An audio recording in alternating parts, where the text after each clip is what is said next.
All right, class, this is going to be exciting. It's going to be the last lecture of the semester, so got plenty of time to get all your ducks in a row in terms of studying and prepping for the final, etc.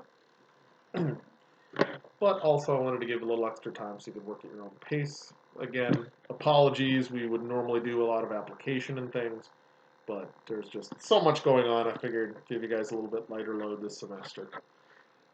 So today we're going to talk about two contemporary respondents who talk about virtue ethics. So we're going to do Mayo and Frankena. Do not get them confused, please.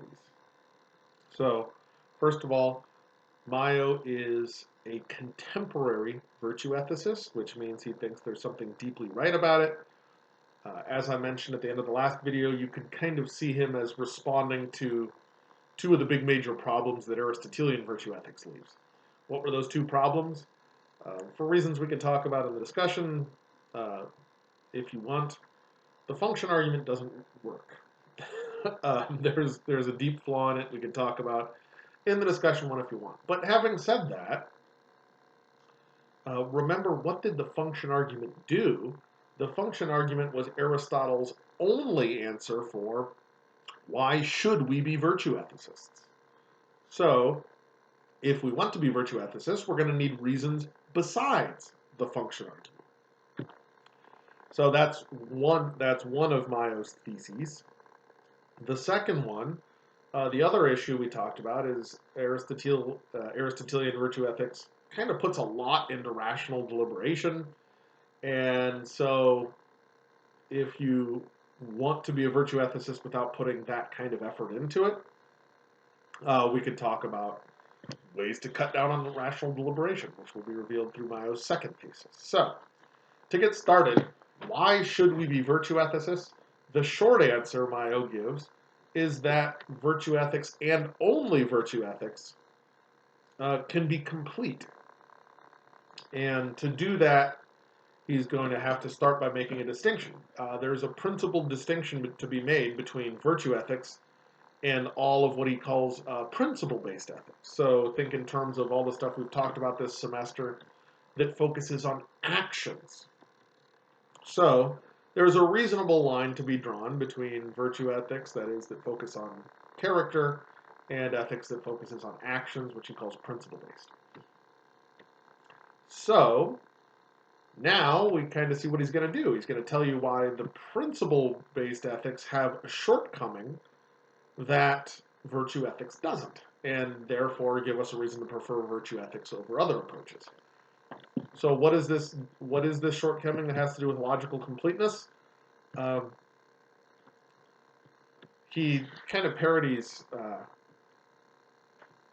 Kant a bit, but he talks about how, Frankena parodies Kant. Forget I said that. So what he's going to talk about is there's this lack of logical unity between being and doing. That lack of logical unity, that is, that comes with principle-based ethics. Why? Well, think of, say, a utilitarian. There's a principle-based ethics we just came from. What does it mean to be a good person in utilitarianism? Roughly speaking, if on the whole all the actions in your life have more positive consequences than negative, you are a good person. And so for principle-based ethics, of course we can talk about persons, but we can only talk about persons as a sum total of their actions. And Mayo's point is that this is in an important way limiting. So here's a funny example. Well, suppose you see Albert Fish helping an old lady across the street. Well, what do you get to say there? If you're principle-based, you can only talk about the actions, and so you kind of cringe and give a thumbs up. And that's going to, the same kind of thing, I use utilitarianism as an example, but the same kind of thing is going to happen anytime you discuss principle principle-based ethics, that there's going to be this just fundamental break in discussing actions and discussing persons, and that's going to happen with any theory of ethics. So, think of a Kantian who has to have good, we could talk about good intentions, but with heinous consequences. When we're principle-based, we can talk about one thing and one thing very specifically, and so we could just kind of get a list of things from principle-based ethics, and therefore it lacks logical unity. To sum it up, what he says is, for principle-based ethics, being involves doing. That is, being a good person involves doing the right thing. But the opposite isn't true. That doing the right thing need not involve being a good person. So again, think of Albert Fish helping the old lady across the street. And so that's the very, very short answer. He's going to start with, here's a problem that every theory that is principle-based has. That for principle-based ethics, says Mayo, being involves doing, but doing need not involve being. Again, being and doing is talking about being good and doing good.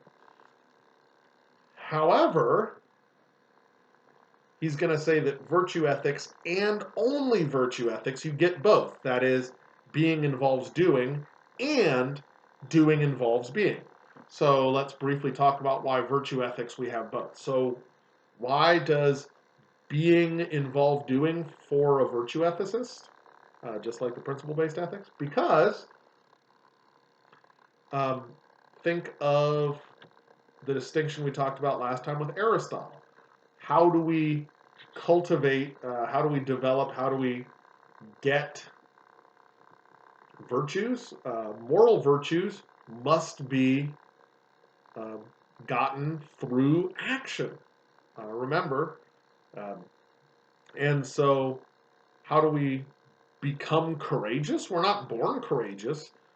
We only become courageous through doing courageous actions. And so notice then that, like principle-based ethics, being does indeed involve doing for the virtue ethicist. However, the virtue ethicist and only the virtue ethicist has the vice versa covered, that doing involves being. Why? Very roughly speaking, think of how we evaluate virtue ethics. How we evaluate actions from a virtue ethicist standpoint. Well, I look at that action and ask, what does it say about my character? And that's how I evaluate an action. Hence, the reason that doing involves being for a virtue ethicist has to do with, we only evaluate actions based on how they inform our character. So being involves doing because virtues are acquired by habit, and then doing involves being because it only makes sense to talk about actions in terms of how it evaluates our character. So notice what Mayo has done there. Step one, all ethics we can sort into focus on actions, focus on persons. Step two, all ethics that focus on actions have this specific problem that being involves doing, but doing need not involve being. And that's a problem that virtue ethics doesn't have, which gives us a reason to prefer virtue ethics above all action-based theories. So that's his reason for why we should be virtue ethicists. So instead of the function argument, which doesn't work for reasons we could talk about, we have this argument that only virtue ethics gets a logical unity according to him. So that's his first thesis. Second thesis. Well, there's also this worry that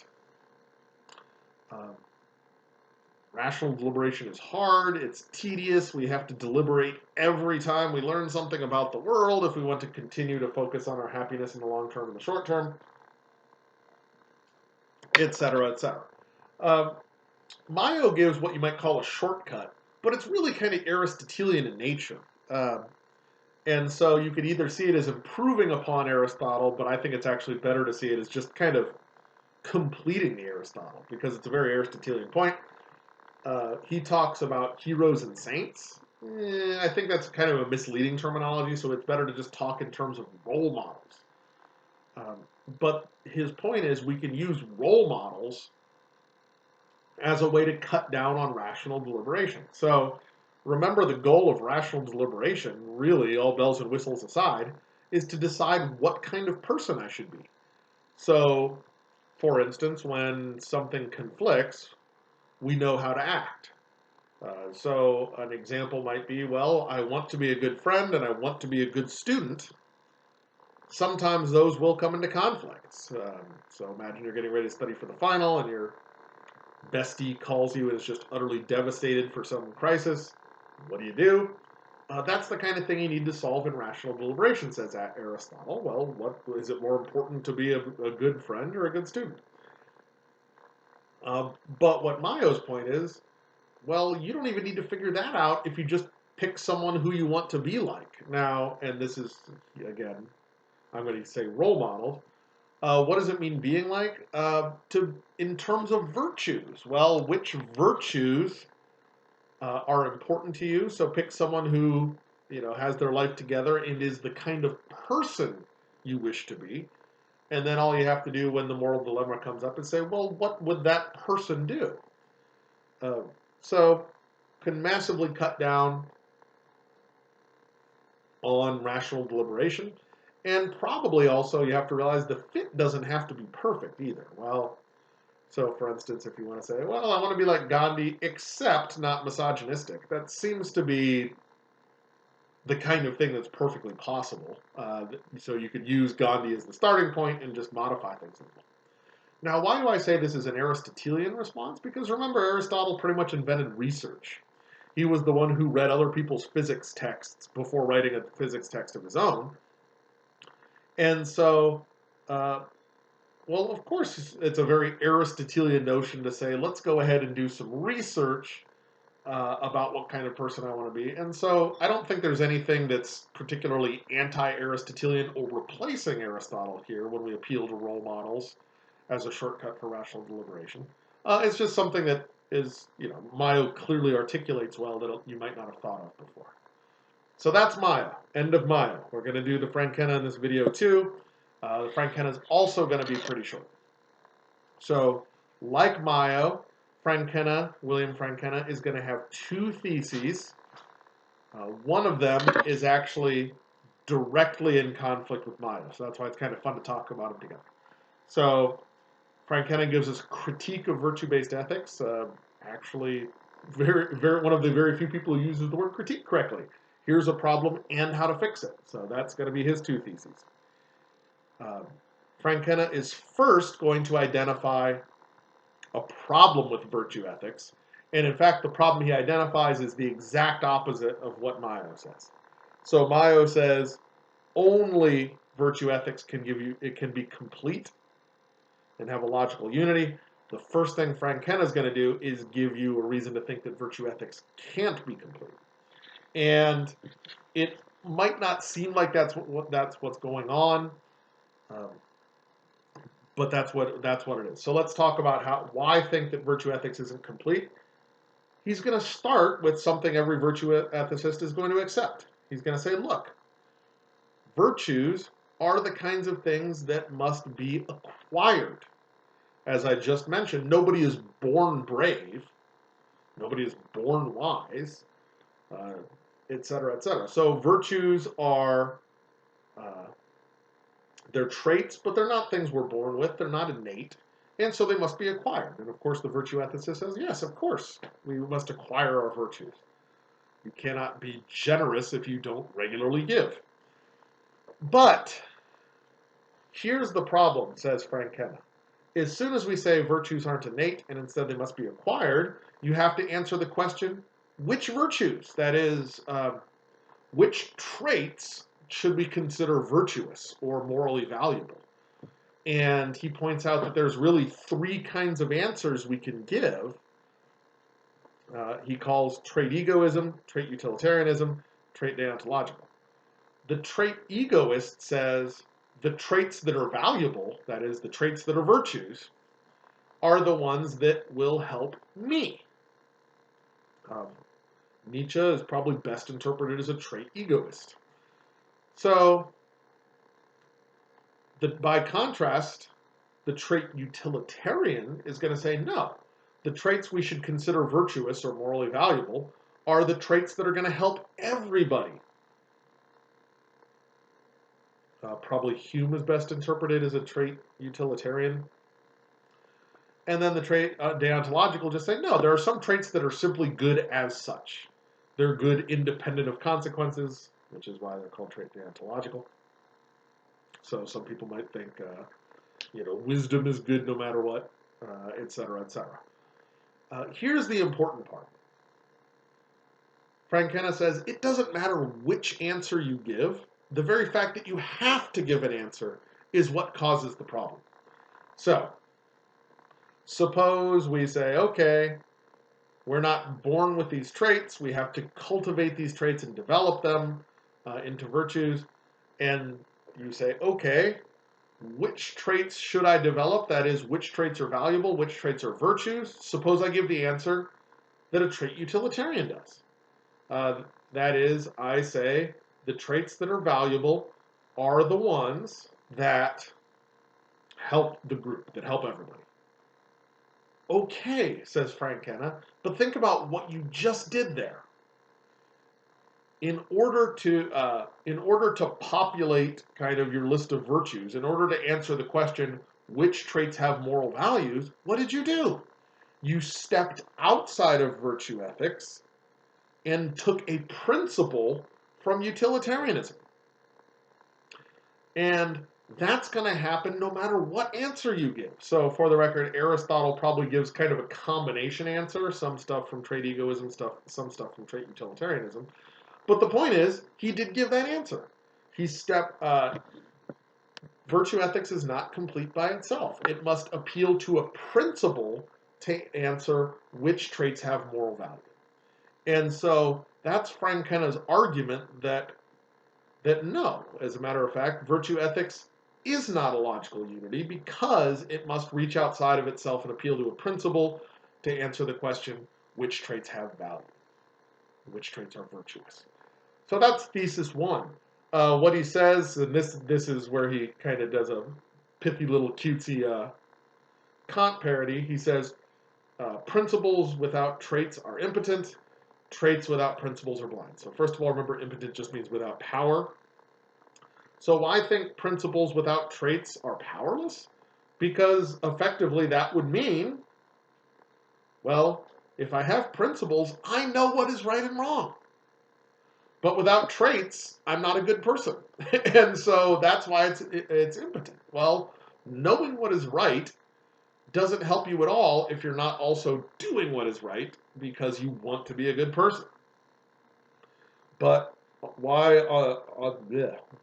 the contrapositive a problem? Why is it that traits without principles is blind? Because that would mean I want to be a good person and I'm striving to be a good person, but I don't know how to be a good person.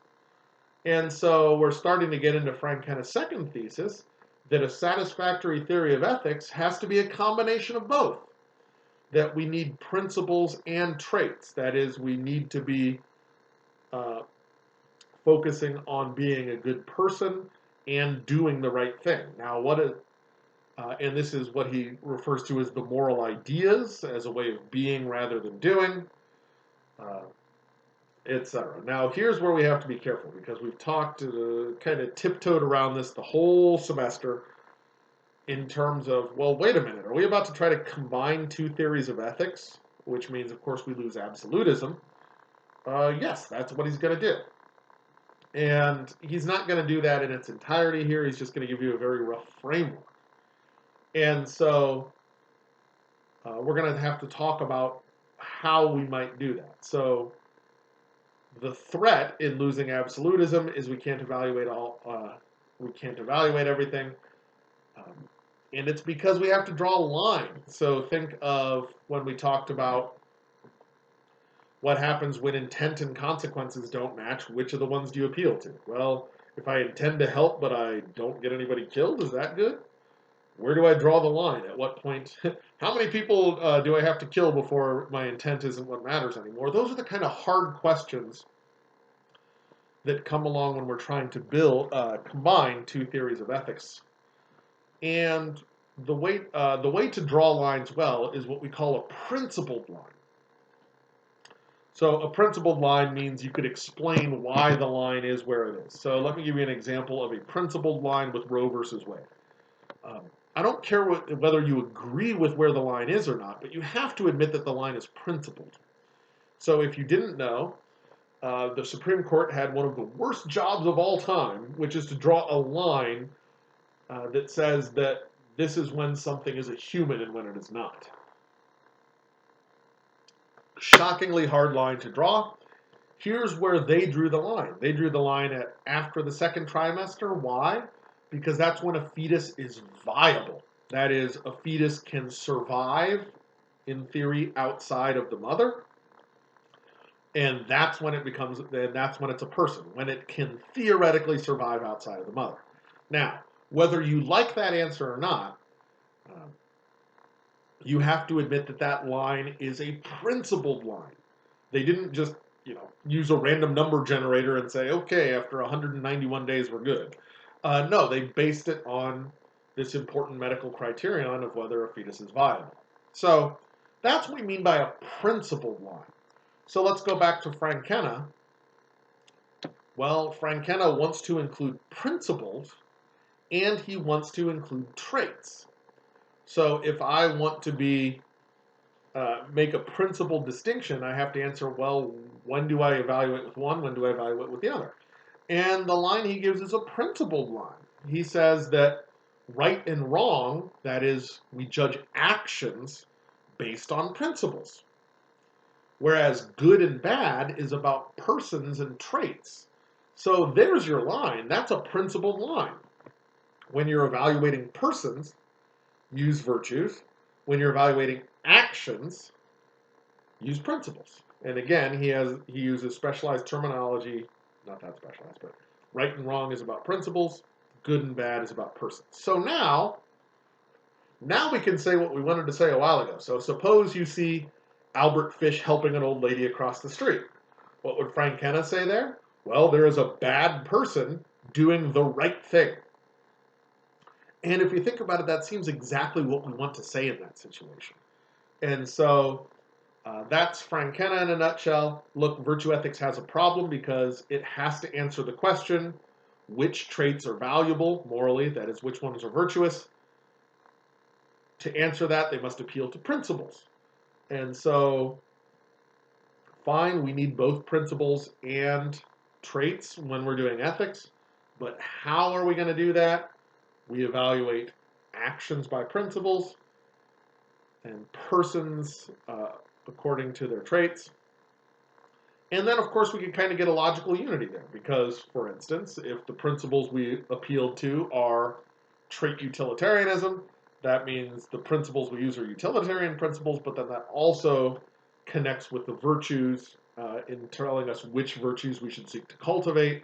And so there's not this incredible discord there. There's a synergy. And so that's Frankena in a nutshell. I like to end the semester on Frankena since a lot of students are interested in combining ethics. So watch for announcements about review days and final formats, etc. And we will see you then.